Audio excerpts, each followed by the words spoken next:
Meus irmãos, na semana passada a gente começou uma série de estudos na primeira carta de Timóteo. Nós passamos um pouco do contexto histórico, nós falamos que Paulo ele fundou a igreja de Éfeso, ele ficou por lá 3 anos, depois ele continuou o seu percurso de missionário, ficou sabendo que algumas coisas ruins estavam acontecendo em Éfeso, ele precisava ir para Macedônia, ele queria ir para Éfeso pessoalmente resolver esses problemas, ele não pôde, ele precisou ir para Macedônia, e ele deixou ali o seu fiel pupilo, Timóteo, para que ele resolvesse aqueles problemas que estavam ocorrendo ali em Éfeso. Quando ele chegou na Macedônia, ele escreveu uma carta e mandou para Timóteo com algumas instruções.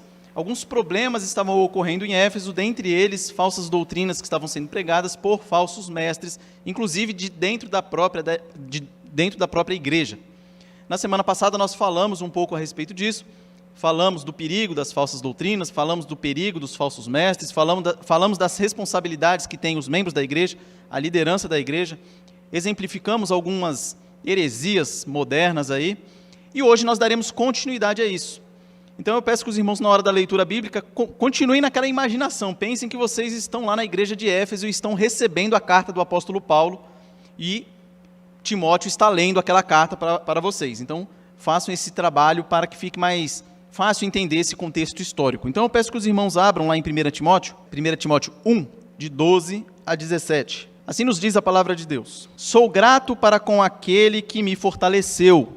Isso é Paulo falando, tá? Cristo Jesus, nosso Senhor, que me considerou fiel, designando-me para o ministério. A mim, que noutro tempo era blasfemo e perseguidor e insolente, mas obtive misericórdia, pois o fiz na ignorância, na incredulidade. Transbordou, porém, a graça de nosso Senhor com a fé e o amor que há em Cristo Jesus. Fiel é a palavra e digna de toda aceitação, que Cristo Jesus veio ao mundo para salvar os pecadores, dos quais eu sou o principal.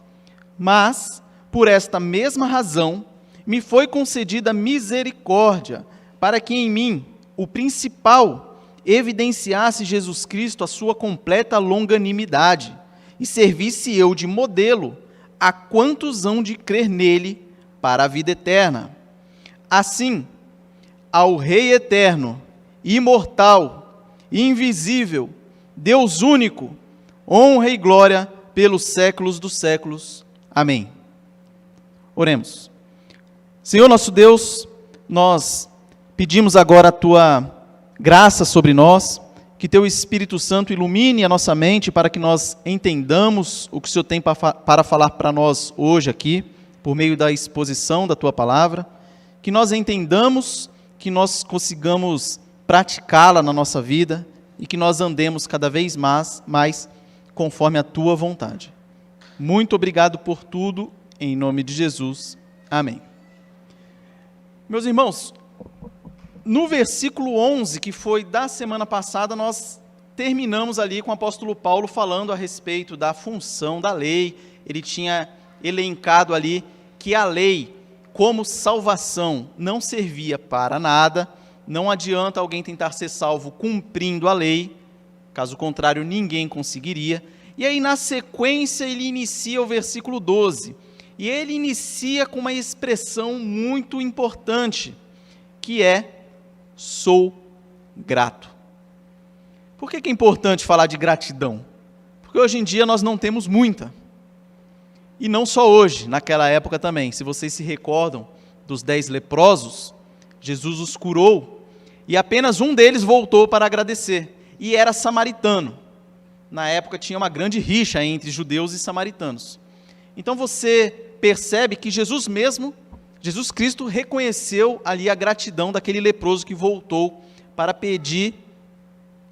agradecer pela cura que ele recebeu. Então nós vivemos num período muito complicado, que as pessoas estão muito ingratas. Dentre os problemas que nós vemos, é aquela questão que nós falamos na semana passada. Muito que é falado hoje relativiza sempre a questão do pecado. É mais ou menos dizer que nós não somos tão ruins assim. Se nós não somos tão ruins assim, então a gente acaba ficando menos grato. Porém, quando a gente entende o que nós realmente somos, ou seja, pecadores miseráveis que carecemos da graça de Jesus, aí a nossa gratidão explode. Porque nós reconhecemos que nós não merecemos nada, nós sabemos que Deus mandou o seu Filho Jesus para morrer por nós, por graça, sem nós merecermos coisa nenhuma, e aí sim a gente só pode exultar em louvor e adoração a Deus, pois nós ficaremos gratos por isso. Então o apóstolo Paulo, ele reconheceu tudo isso que eu falei, nós veremos no decorrer da exposição. Então vocês percebam aí, ele dizendo, sou grato para com aquele que me fortaleceu. Então não adianta só ser grato, tem que ser grato para a autoridade certa. Não adianta a pessoa ser grato por N coisas e esquecer quem é realmente a autoridade que você tem que ser grato. E no caso, Paulo disse, sou grato para com aquele que me fortaleceu. Quem foi? Cristo Jesus, nosso Senhor, que me considerou fiel, designando-me para o ministério. O que significa me considerou fiel? Não é que Paulo era bonzinho e Deus olhou para ele, esse cara é fiel, ele cumpre todas as regras, ele é um fariseu, ele é firme ali na doutrina, então considerou ele fiel. Não é isso. Essa questão do considerou fiel é que Deus o capacitou para ser fiel. Vocês podem reparar em 1 Coríntios 7, 25, que lá o próprio apóstolo Paulo, ele dá uma clarificada aqui nesse versículo, pois lá ele vai dizer, recebi do Senhor a misericórdia de ser fiel. Então quando nós lemos aqui no versículo 12, que ele é grato a Jesus Cristo, que considerou ele fiel, é que Jesus o capacitou para ser fiel. E no decorrer da exposição você vai perceber o porquê que ele disse isso. Lá no versículo 13, ele vai dizer, então, Deus, ou Jesus Cristo, me considerou fiel. A mim, que noutro tempo era blasfemo, ou seja, insultava a divindade, perseguidor, pois Paulo perseguia os cristãos, prendia os cristãos, consentia na morte de cristãos, e insolente, ou seja, desrespeitoso, tanto em palavras como em ações. Ele continua, mas obtive misericórdia, pois o fiz na ignorância e na incredulidade. Aqui temos um ponto importante também, que é a palavrinha misericórdia. Misericórdia, ela vai percorrer toda essa passagem que nós estamos lendo aqui. Graça e misericórdia. Então Paulo lhe diz, ele que era tudo isso, blasfemo, perseguidor e insolente, obteve misericórdia de Jesus Cristo, pois o fiz na ignorância e na incredulidade. Algumas pessoas às vezes vão ler esse texto e vão ficar meio confusos, achando que o Paulo queria se justificar, dizendo que, eu perseguia, eu era blasfemo, eu era tudo aquilo, pois eu fazia isso na ignorância, na incredulidade, então eu mereço o perdão. Mas não é isso, não é isso. O que ele está dizendo aqui, fiz na ignorância e na incredulidade, aponta para os terríveis pecados que Paulo cometia. Então ele cometia pecados pensando que estava agindo da maneira correta. O perigo, nesse caso, é nós acharmos que nós, por não sabermos, nós devemos ser absolvidos de determinado pecado que nós cometemos. E isso não é verdade. Nós somos cobrados até pelos pecados que nós não sabemos que é pecado, mas nós conhecemos. É interessante para quem é da área jurídica, inclusive nosso irmão Carlos vai saber, a lei de introdução às normas do direito brasileiro, ela diz lá no seu artigo 3º o seguinte, ninguém se excusa de cumprir a lei alegando que não a conhece.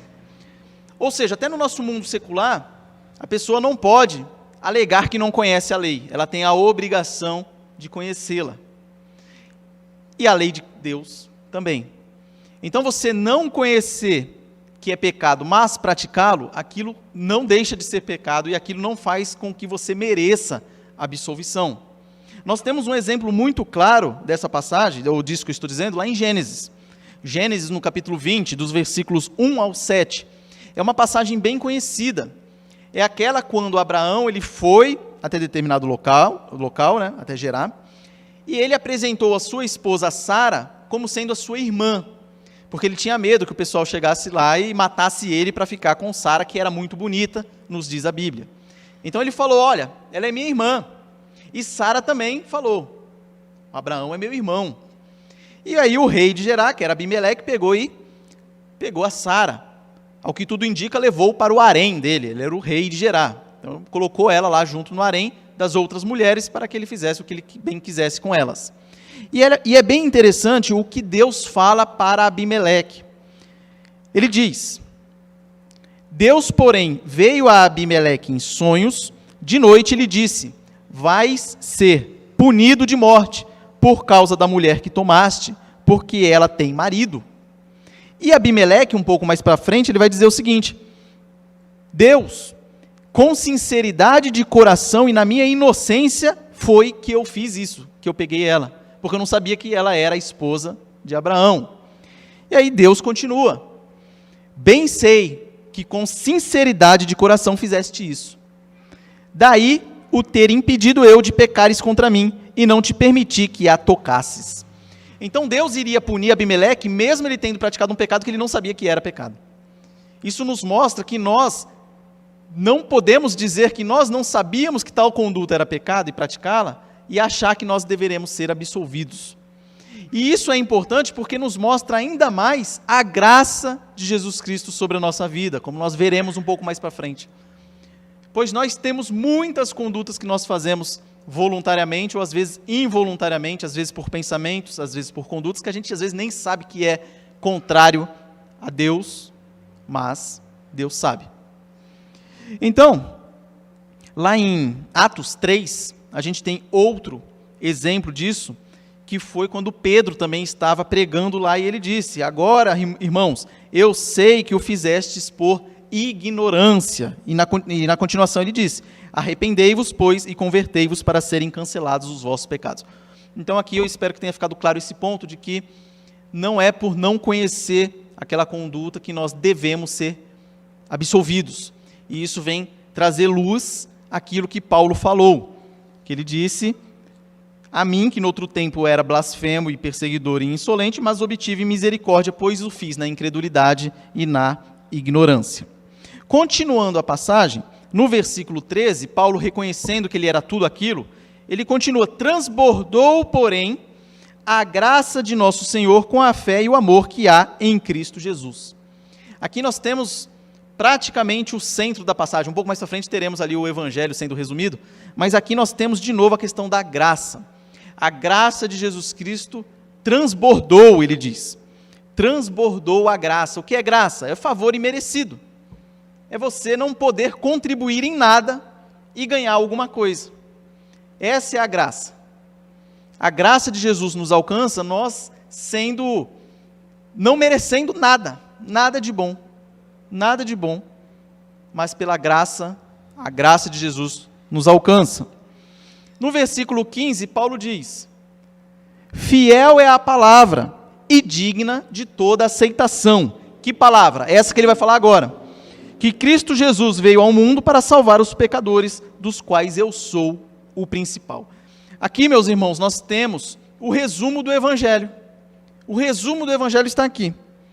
Paulo diz, fiel é a palavra, ou seja, que eu vou falar agora, e ela é digna de toda aceitação. Ou seja, a palavra é verdadeira e deve ser recebida, crida e obedecida. Que palavra é essa? Que Jesus Cristo veio ao mundo para salvar os pecadores, dos quais eu sou o principal. Aqui nós temos ensinamentos importantíssimos aqui. Primeiro que Jesus Cristo veio. Esse é o ponto principal. Ele veio. E aí você vai dizer, mas para que ele veio? Será que ele veio fazer justiça social? Será que ele veio implementar um regime de governo diferente? Será que ele veio se revoltar contra os romanos que oprimiam o povo judeu naquela época? Nada disso. Ele veio para salvar os pecadores. Simples assim. E Paulo diz, e eu que sou o principal. Paulo se reconhecia ou se chamava de o principal dos pecadores justamente por ele perseguir a igreja de Cristo. prender cristãos inocentes, consentir com a morte deles, dentre outras coisas que Paulo fazia. Então aqui nós temos esse resumo do Evangelho. Vejam o que diz lá no Evangelho de Mateus, no capítulo 1, versículo 21. Lá mostra o objetivo da vinda de Jesus Cristo. Quando o anjo chegou para José, ele disse o seguinte: ela, Maria, dará à luz um filho e lhe porás o nome de Jesus. Por quê? Porque ele salvará o seu povo dos pecados deles. Então nós temos sempre que ter em mente essas coisinhas: pecado, graça, misericórdia, Jesus ter vindo. Tudo isso sempre tem que permear a nossa mente para que nós possamos ser gratos. Se nós não entendermos esses conceitos básicos do cristianismo, vamos dizer assim, nós nunca seremos gratos. Ou porque a gente não vai nem parar para pensar nisso, ou porque a gente vai pensar que a gente merece. Eu sou tão bonzinho, eu pago minhas contas em dia, eu não ofendo ninguém, eu ando certo, não xingo os outros, não minto, então eu mereço ser salvo. Não é assim. Não é assim que o Evangelho é apresentado a nós. Outra coisa importante desse versículo em específico é saber que nós estamos perdidos. Estamos perdidos rumo à condenação eterna. Mas, pela graça de Cristo, que nós não estamos mais condenados ao inferno. Por causa da graça de Jesus, que perdoou e perdoa os nossos pecados, é que nós não estamos mais sobre o jugo da lei, como nós falamos na semana passada. A lei, ela condena. A lei, mesmo se você cumprir tudo o que é impossível, você não será salvo por cumprir a lei. Você será salvo sempre pela graça de Jesus. É importante nós entendermos essa questão também, porque o pecado ele nos afeta em todas as áreas da nossa vida. Então o pecado ele nos afeta a forma como nós enxergamos, como nós ouvimos, como nós falamos, como nós pensamos. O pecado afeta o nosso arbítrio. O pecado nos afeta em todas as áreas da nossa vida. E reconhecer isso aponta de novo para a graça de Jesus Cristo, que embora a gente seja todo errado em todas as áreas da nossa vida, não tem um pedacinho que salva. Jesus Cristo vem e morre por nós. E quando Paulo fala que ele era o principal, no finalzinho ali do versículo 15, ele está reconhecendo que a cada vez que ele vai crescendo no conhecimento de Jesus Cristo, ele reconhece o quão pecador ele é. Mas é importante nós dizermos que essa questão dele se considerar o principal dos pecadores, não é que ele estava carregando um peso de, eu sou o maior dos pecadores, e carregando um peso enorme de pecado nas costas, não é isso. Ele se reconhecia e reconhecia a graça de Jesus, que o aliviava dessa carga, porque ele sabia que ele não merecia nada, ele recebeu de graça a salvação, e ele não precisava viver mais sobre aquele jugo do pecado.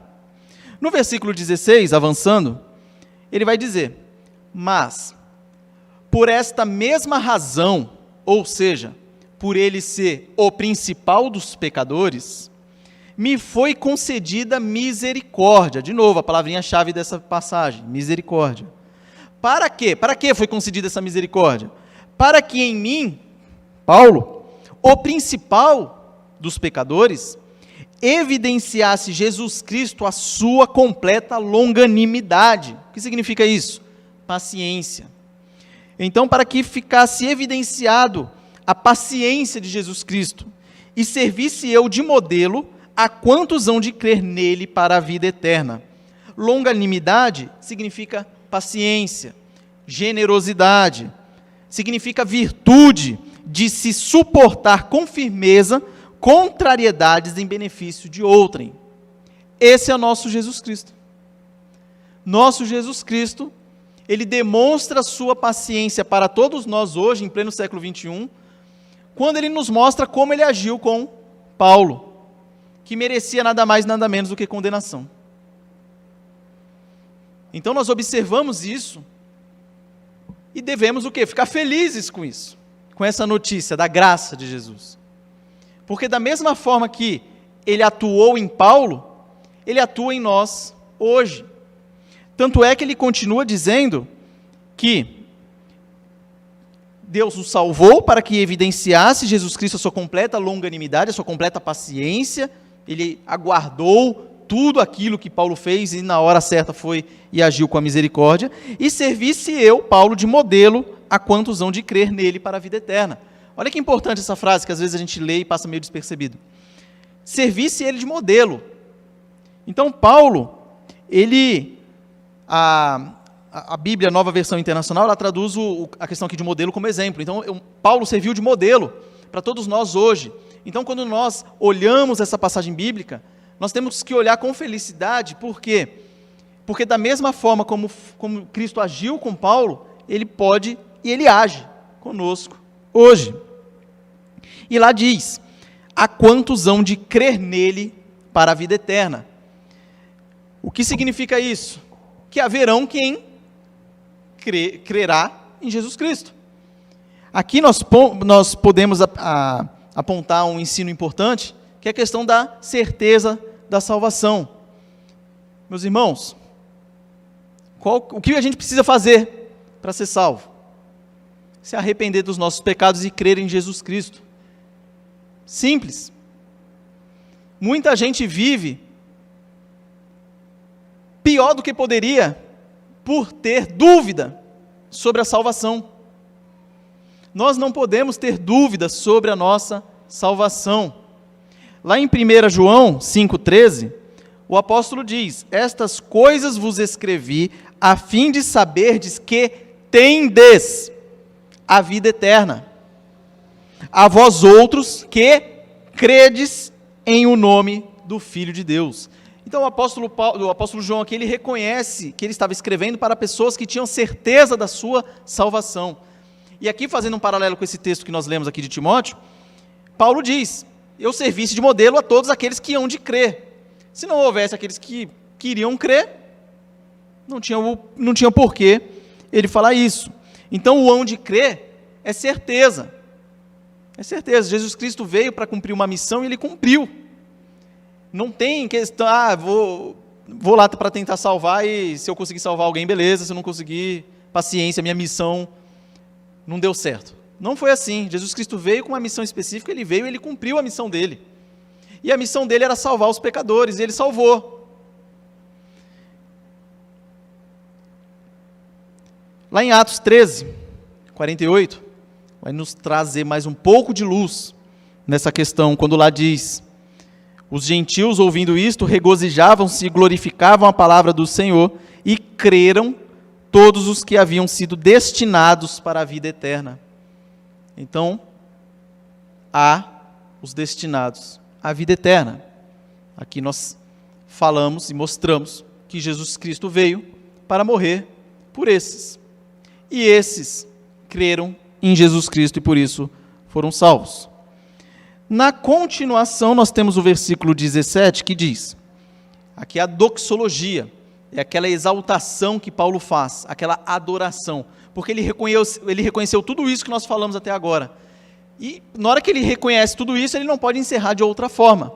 Ele encerra reconhecendo alguns atributos de Deus. Ele fala, assim, ao Rei eterno, imortal, invisível, Deus único, honra e glória pelos séculos dos séculos. Amém. Então Paulo, na maior parte das suas epístolas, ele tem alguma doxologia ali, ele tem alguma exaltação que ele faz no meio da carta. Aqui, é importante dizer, ao Rei eterno, eterno, sempre existiu e sempre existirá. Ao Rei invisível, aqui é importante dizer que Jesus é a imagem do Deus invisível, o primogênito de toda a criação, como temos lá em Colossenses 1,15.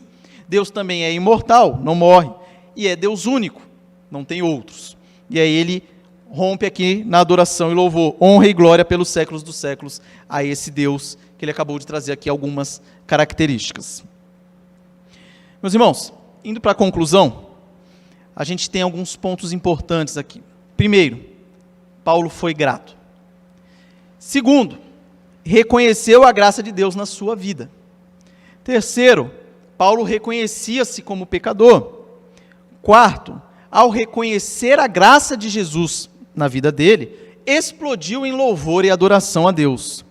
E o quinto ponto da conclusão que nós podemos chegar é que nós podemos ter a certeza da salvação. Qual a aplicação prática, meus irmãos, disso tudo que nós falamos aqui? A aplicação é, primeiro, nós temos que reconhecer quem nós realmente somos. Pecadores miseráveis que nós merecemos a condenação eterna. Segundo, o que nós temos que reconhecer? Que Jesus Cristo, pela graça, Ele vem e nos limpa dos nossos pecados e nos salva. Ao reconhecer isso, meus irmãos, a gente tem que exultar no louvor e adoração ao nosso Deus. Que Deus, sendo Deus, diminuiu, veio ser homem, foi morto, foi humilhado. Você imagina uma pessoa ser humilhada sem dever nada, sem ter praticado pecado nenhum, inocente. Quantas vezes a gente vê inocentes sendo condenados, hoje em dia no nosso meio secular, e a gente já fica com raiva de ver determinada pessoa que não fez nada e está sendo punida por aquilo. A gente já fica irritado. Quanto mais o nosso Senhor que veio, foi humilhado, sofreu, foi torturado. As chicotadas que Jesus tomou, muitos presos já morriam ali. Quem assistiu o filme aí do Mel Gibson lá, né? Esqueci o nome do filme, né? De Cristo, que mostra lá a crucificação de Cristo. A Paixão de Cristo, o nome do filme. Quem assistiu esse filme vai ver. Foi bem real. Aquilo que aconteceu com o nosso Senhor Jesus Cristo, muitos morriam ali, nem eram crucificados. E além disso, ele ainda foi crucificado, morte terrível. Você morre por asfixia. Terrível pelo que o nosso Jesus passou. E, por nós, que não merecíamos nada disso, Ele fez tudo isso por nós. E nós podemos, meus irmãos, ter a confiança de que o Deus que não pode mentir nos falou isso por meio da sua revelação, pelas Sagradas Escrituras, e que nós tenhamos isso na nossa mente, de que se nós cremos em Jesus Cristo, como Deus, como nosso único e suficiente Salvador, nossos pecados são perdoados. Se você hoje está vivendo, sei lá, com peso nas costas de algo que você já fez no passado, algo terrível, olhe Paulo. Paulo prendeu, matou, humilhou, fez tudo. E por meio da misericórdia de Jesus ele foi salvo. Então você que está peso nas costas, carregando de pecado que praticou, às vezes que está praticando, mas quer lutar contra ele e não consegue vencer, a graça de Cristo vence. Graças a Deus que não depende de nós, porque se dependesse, nós não conseguiríamos nada. Então que nós possamos aprender o tamanho da longanimidade, da paciência de Jesus Cristo, da sua misericórdia, da sua graça para conosco, e que nós exultemos com isso, por saber que Cristo nos salvou. Tenhamos fé nele, confiança, e vivamos para a honra e para a glória do nosso Senhor e Salvador Jesus Cristo.